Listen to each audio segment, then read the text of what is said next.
United Airlines and JetBlue forming an alliance. Phil LeBeau joins us, and now it's more flew into LaGuardia, but not because you wouldn't fly into Newark. It worked out because of timing. Because of timing. Not because I got to stay away from it. We'll ask Scott about Newark. He's out in the lobby right now. First thing he said to me, he goes, can I talk about Newark? I said, you think that question's going to come up? Yeah, we'll talk about that. That's the first thing I ask you. Where'd you fly? So, but let's talk about the news that has just been announced within the last few minutes.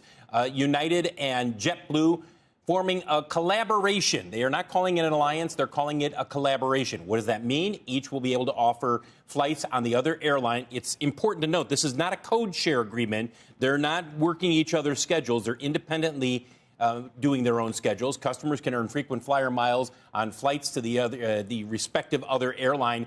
And this is important. United will get access to JFK slots starting in 2027. This has long been one of the things that Scott Kirby has talked about, that someday, when it comes to New York City, as much as they are happy with their hub at Newark, JFK would be huge for them. So, as you take a look at shares of JetBlue and United, a couple of things to keep in mind here. Again, this is a collaboration, but it is not a code share agreement. And remember, for JetBlue, it needs greater access for its customers to have greater access, I should say, to other flights in other parts of the country and around the world. This allows them to do that. And then for United, as I mentioned, the fact that it can strengthen its market share here within New York with that access to JFK, that would be huge. Remember, they pulled out in 2022.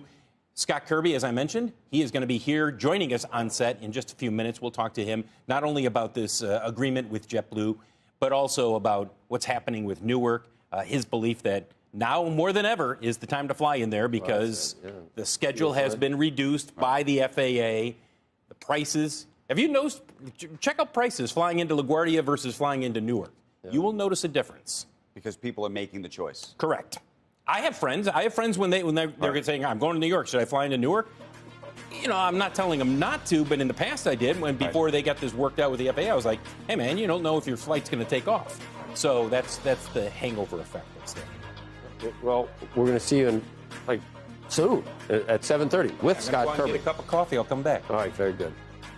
Squawk Box will be right back.